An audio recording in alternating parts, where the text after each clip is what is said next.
Hello, everyone. Welcome to SAT Math Question of the Day with Professor Emeritus Seth Chaiken at University of Albany and Seth's brother Joel. We're here to hopefully help you show you how to approach, at least from our point of view, approach SAT math questions. Here's question 28 from a calculator section, and where it is. I try not to look at the question ahead of time. Sometimes Seth cheats and looks at the question ahead of time. I looked at it minimally ahead of time. So here we have a function, and the question asks, which of the following is an equivalent form of the function in which the minimum value of the function appears as a constant or a coefficient? So this is a parabola. This is a quadratic equation which gets graphed as a parabola, and there are different ways to write a quadratic equation. This is the factored form that essentially you'd love to have the vertex form of the parabola, which is this form, and the minimum value is one of these. The question is, what is the minimum value, right? Because minimum value, this is always positive, right? This number here is always positive. This thing here, this term here, when you square it, see that thing, is always positive. So the minimum value is when this equals 0. So the minimum value is going to be one of these. So it's a matter of determining which of those is equivalent to the given one. That's right. It's going to be one of those, right? So we could cross these off. These may be equivalent. Well, this one's definitely not equivalent. These may be equivalent. So a good approach is don't bother checking if either of the top two are equivalent. That's right. Exactly. Just cross them off. That's right. Now, there are probably 3 different ways to do this without thinking, which is probably not the most efficient way to do it, is you could expand this and figure out what the vertex is by using negative b over 2a after you expand this out.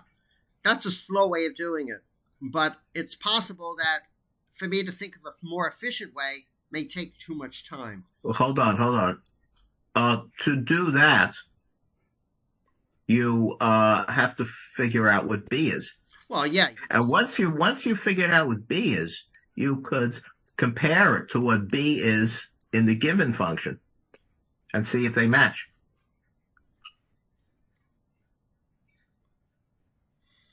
Well, I mean, let's do it the way I was going to do it. I mean, without thinking. I'm sure there's a faster way to do this, but again, it takes time to figure out a faster way. Well, I don't like the concept of approaching problems by stabbing at a way that involves no thinking. No. I think that that the best way to approach SAT problems is to make sure that your thinking mind is working at 100%. Yes. No, you don't get the point. Okay. You don't. Okay, go on. Let's see how you think. Fine, I'm done. What I did. Okay, I don't mean the thinking way. I'm thinking the methodical, normal way that you do it. Okay? Not the way that uses patterns or clever. I'm thinking of doing it straight line, straight road. This is how you do it. Okay. That's what I mean by thinking. Guaranteed.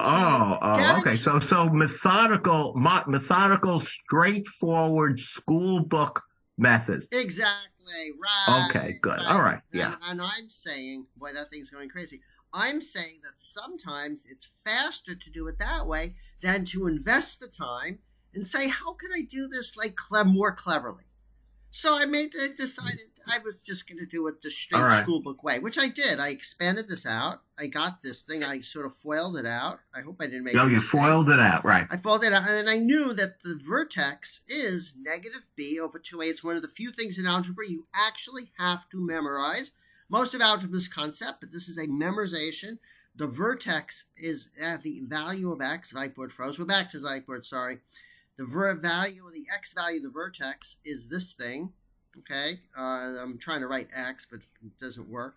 Negative b over 2a. I know that this is really frustrating if the Whiteboard froze so much. Well, wait a minute. A is 1. A is 1. I'm just saying this here is the value of the vertex. Negative b over 2a. This is b. Wait. A vertex doesn't have a value. A vertex No, has two coordinate values. the x value of the vertex. The x value, I okay. said that. The x coordinate of the vertex. Yes, the x coordinate of the vertex is negative b over 2a, where this thing is b, this thing is a. I see here that this is a negative 2. I do 2 and 1. It's negative 1. The x value is negative 1, which makes this thing the answer. Because in vertex form, it's okay, x minus h squared good. Plus k. So your choice is D. My choice is D. Okay, let me show you how I did it. Okay, go ahead. I foiled out both of them only partially. Okay. So, when you foil out, so I'll do mine in red. Okay, I made some space for you. Yeah, let's see, why?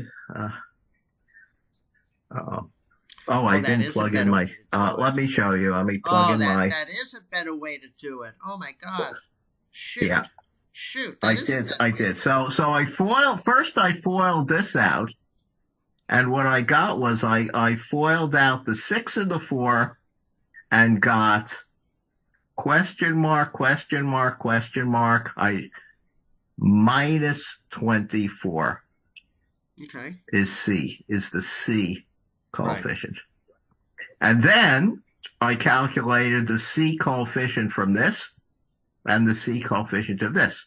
The C coefficient of this is plus 1 minus 21. Right. And the C coefficient of this is plus 1 minus 25. Right. Which of these matches 24? Obviously D. This one, no. This one. And so, using the assumption that every SAT question is formulated so that one of the choices is correct, that leaves me this yes. The C coefficient matches, which leads me to choose D.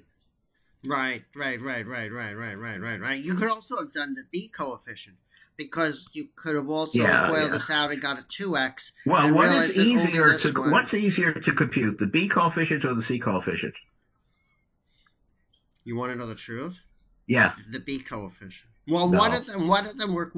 They both require subtraction. No. The C coefficient, when you foil something out, right? Yeah, the C coefficient only comes from multiplying two numbers. Right. The B coefficient comes from two multiplications plus an addition. Yeah. The C coefficient comes from one multiplication. Yeah, but you pay for it down here. No, down here. Okay. Compare the B coefficient to C coefficient. I got the C coefficient, x plus 1 squared minus 25. Yeah, it's a multiple. Get the C coefficient. I get the C coefficient of this with one multiplication, a trivial one. 1 times 1 equals 1. One multiplication and one subtraction. Right. To get the B coefficient of this, I have to multiply 1 by 1 twice, or multiply 1 by x and then by 2. So it's even, right? The C coefficient of this, the B coefficient of this is 2, right? But to get the B coefficient of this, you have to multiply, what is it? It's plus 6 minus 4 equals 2. Getting this 2 this 2 is for the 2x, right? Right. The x coefficient. Getting this 2 over here is much harder than getting the negative 24 this way. Right. Yeah. So Seth's absolutely right. Congratulations, Seth. You came up with a faster, better way to do it than the methodical way. Well, I used the methodical way, except that I thought about what the methodical way meant And so I thought that some of the steps that are in the methodical way can be simply skipped. No, you did it a whole different way. I did it by actually calculating the vertex. You did it by Oh comparing. yeah, sure, certainly. Yeah, you calculated the vertex, right. Yeah. That's Yeah, what sure. I mean. No, so what what you did is you just Yeah. compared the terms. You knew Yeah. you were comparing the x, not the x squared term, but you were comparing the b term or the c term. You were matching up the b term Yeah. or the c term. What I was doing is after Yeah, hold on. I You were also matching up the C term. noticed that in all cases the A term was 1. Right. And mathematicians are really keen on taking a polynomial and considering and simplifying it by converting it to what's called monic form, which means that the highest order coefficient, the coefficient of the highest degree, is 1. Yeah. You could always do that by dividing out by the highest order coefficient, and then saying that the polynomial equals the constant obtained by the highest order coefficient times a monic polynomial. Right. However, in many problems with factoring of polynomials at the high school level, they make it much easier by giving you only monic polynomials. Right. And here, being very familiar with polynomials, I saw immediately that this problem was restricted. All of the cases, all of the polynomials they gave you were in the convenient monic form. Right. So yeah, right. Yeah. So yeah. So Seth used the concept then of comparing like terms, right? He was just comparing the c term of this to the ax squared bx plus c term of one of these. And all he did was he just compared constant terms. Yeah. Well, again, when I very rapidly compared the a terms. Right. Okay. Yeah. So I found the A terms the A terms all matched, and therefore I stopped worrying about the A terms. I knew they were all the same, and therefore if they were the same polynomials, they'd have the same C terms and also the same B terms. Right. And then I checked the C terms because that's easier. And luckily, the distractor had a different C term. Right. They might have given you a distractor with the same C term. Right. What if they gave you, for distractor C, what if they gave you instead of this, what if they gave you x minus 1 squared minus 25. Yeah, then you'd have to go to the b term, or you'd have to use the vertex. Yeah. Right. And indeed, if they gave you this one, if they gave you this, and your problem was to distinguish it between this one,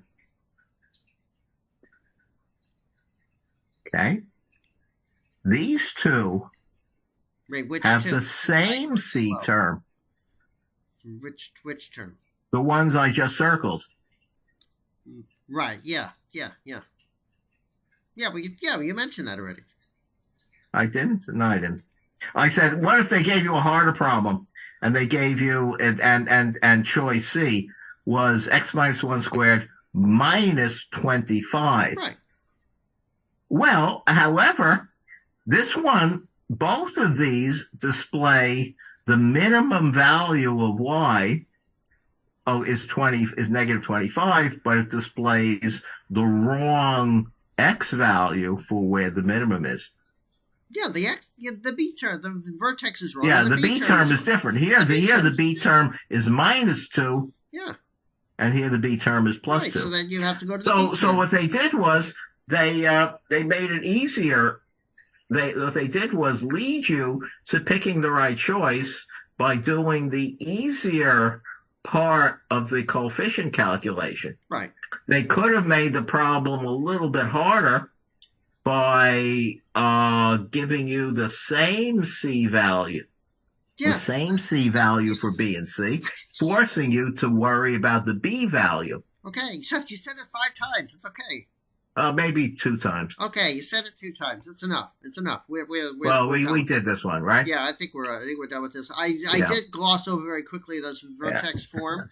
People may not have remembered or realized what I was saying about this vertex form, but just as a review, parabolas can be written different ways, and then there's this really nice way of writing it where you can write y is equal to an ax minus h squared plus k, and the hk are the coordinates of the vertex. K is the okay, this is what's called vertex form. It's very minus k. It's a k. No, it's a plus k. It's k. Yeah. I'm sorry. It's k. Yeah. Okay. Some people move the k to the other side. There are different ways to write it. Notice a. No, So what some people do would write y minus k. Right. Sometimes people equals a times quantity x minus h. Right. Okay, but it doesn't matter. Sure. It doesn't really matter.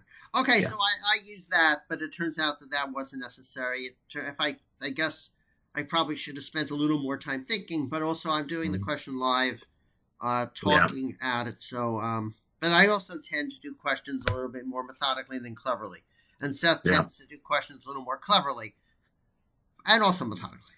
Yeah. So, Joel, how did you know that the x coordinate of the vertex of a parabola? I had to memorize it. You memorized it. It's one of the things you have to memorize in algebra. There's just no way out of it.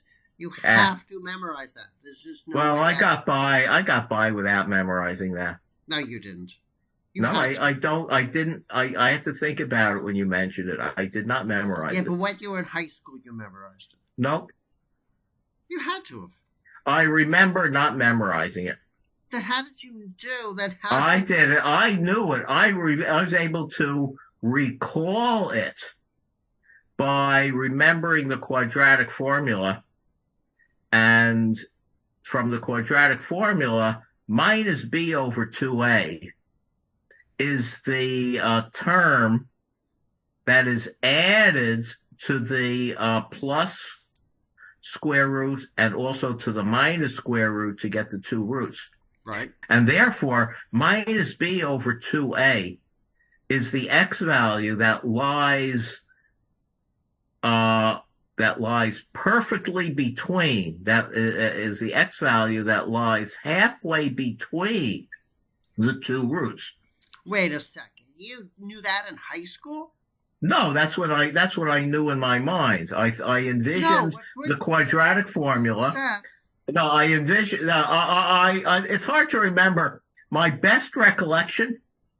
It's hard to imagine how one would think when one is over 70 years old and is asked to recall. How did you think when you were in high school? You didn't think like that. I don't know. Oh, come on. But my prejudiced recollection is that I would have thought like that. But I don't know. But to tell you the truth, I have a very distinct memory of not memorizing that minus b over 2a is the x coordinate of the vertex of a parabola. Wow. I didn't do as well as you did. Nope. I didn't learn that. Okay, well, I got 100 on my algebra readings. I didn't. There you go. That's why. No, the only regions I got 100 on was the 9th grade geometry regions. Really? I got the other two New York City math regencies. I got the 90s, but I didn't get 100. Wow. That's really good. That's really good. Yeah, it's really good. Yeah, it's really good. Anyway, I don't remember if I needed to know that for the algebra regions. I don't remember if I did to that, but okay, okay. Then I'm not sure if people understood what Seth said about the quadratic formula. You want to say it? Should I show it to them? I'll do it. Seth said that then you have to remember the quadratic formula.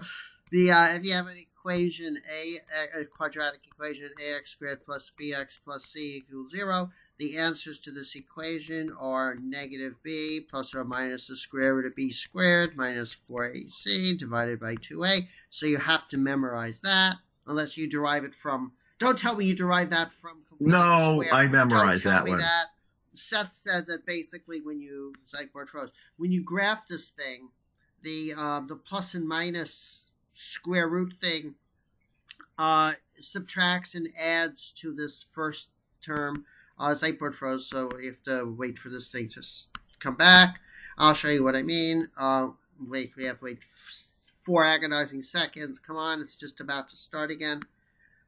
Oh, God, okay. So this term here adds and subtracts to this term. No, this term here. This thing here adds and subtracts to this thing.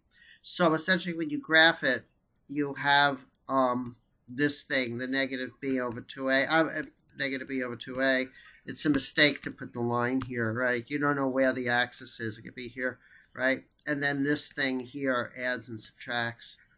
This b squared minus 4ac adds and subtracts to this bottom thing. I didn't explain it that well. No. Here's the rear of the roots. Yeah. This thing should go from root to root. Right. Now, right? Someone listening. And this distance is plus the square root of b squared minus 4ac quantity divided by 2a right. plus. And this distance from here to here is the same thing, except minus it. Right. And therefore, and the middle, as Joel pointed out, if here's the origin, this distance here equals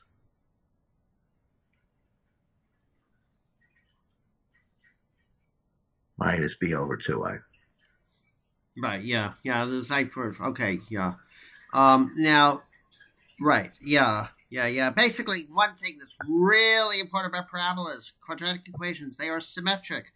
Really important to know that everything's symmetric around that thing, around the vertex, the axis symmetry. Everything's symmetric around the vertical line through the bottom or topmost point of the parabola. Now, a budding mathematician listening to this is going to say, "Oh, you're so smart. What happens if it never crosses the x-axis? Then what? Then your argument? Then where's your argument there? What happens if you have complex roots? All of a sudden, right? Someone's going to say, "Hey, you're not being that honest. There's a case where the thing never crosses the x-axis. So how do you know? What's the argument there, son?" The argument. What's the argument? The argument is, how do you know it's negative b over 2a? How do you know this point is still negative b over 2a if you can't say that there's a plus or minus cross of the x-axis? Well, doesn't cross the x-axis. I know it because what is apparent geometrically can also be proved algebraically. And when it's proved algebraically, it's proved over the complex numbers also. So it's still true. I don't know if that makes sense. Doesn't make any sense. And I think you're right. The issue is, see, when the function does not have a real root, right? Or it doesn't have a real root, you can still plot it, and it has a vertex. Now that is the point. where the y value is minimum when the polynomial is monic, right? And how do you know it's that way? Well, well, I don't know. Okay, we're going too far. Again, you could prove it. You could prove it in the particular case of the parabola by, getting the formula for the minimum value of x a different way. Yeah, by means of calculus. No. Another thing, Joel. Another thing. No, let's see. No, I can't do that. I was thinking you could shift the parabola up and down. If you shift the parabola up and down, all you do is change C. You don't change B and A. And so if the parabola does not touch or cross, if the parabola does not cross the x-axis, and you want to prove this geometrically, what you could do is vary the value of C until it does cross the x-axis, and then use the geometric argument, and then say that you get the vertex of the parabola. The property of the point being a vertex of the parabola is geometrically independent of whether the parabola crosses the x-axis, and changing C does not change the formula for the x value. The formula for the x value, as you remember, is minus b over 2a. So you can justify it geometrically. Why don't you just turn this into vertex form by completing the square? Then you'll see it's negative b over 2a. Yeah. The question is what's the origin? Where do you start with when you call it vertex form? You want to get it in this form. We're not going to do it, although we could. If you wanted to do it, you would turn this thing. You would turn this thing into. You would change this what we just wrote. Yeah. Except this thing froze. Come on! Oh, this is so annoying. I know. See, what's nice about Sideboard is that you get your graphics really good, but it freezes. 4 set 3, 2, 1, go. Yeah. A x minus h squared plus k, and then you turn this thing into this thing, and then you would realize that h equals negative b over 2a. Yeah. And you can just complete the square and do it. Okay, but I don't think we will. And that seems to be a little more at the level we're at. That seems to be better than your argument about moving around geometrically and changing the C, because nobody followed that. No. Well, you asked me, what if someone says the parabola doesn't cross the x-axis? Why would the method work? Right. And I gave an answer. Yeah, okay. Well, here you do the general. You could just do the general. This thing I just wrote doesn't make a distinction as to whether it crosses the axis or not. No. Okay, everyone, we really killed this to death. Yeah. I assume nobody's left watching, but if you are, I hope you got something out of it. Okay, everyone. Yeah. Then have a great day. Like us, dislike us, give us comments on how we can improve what we do to show you how to approach SAT math questions. Today was good because we had different approaches. Seth, of course, was the more clever way. Okay, everyone, have a great day. Take care. Bye.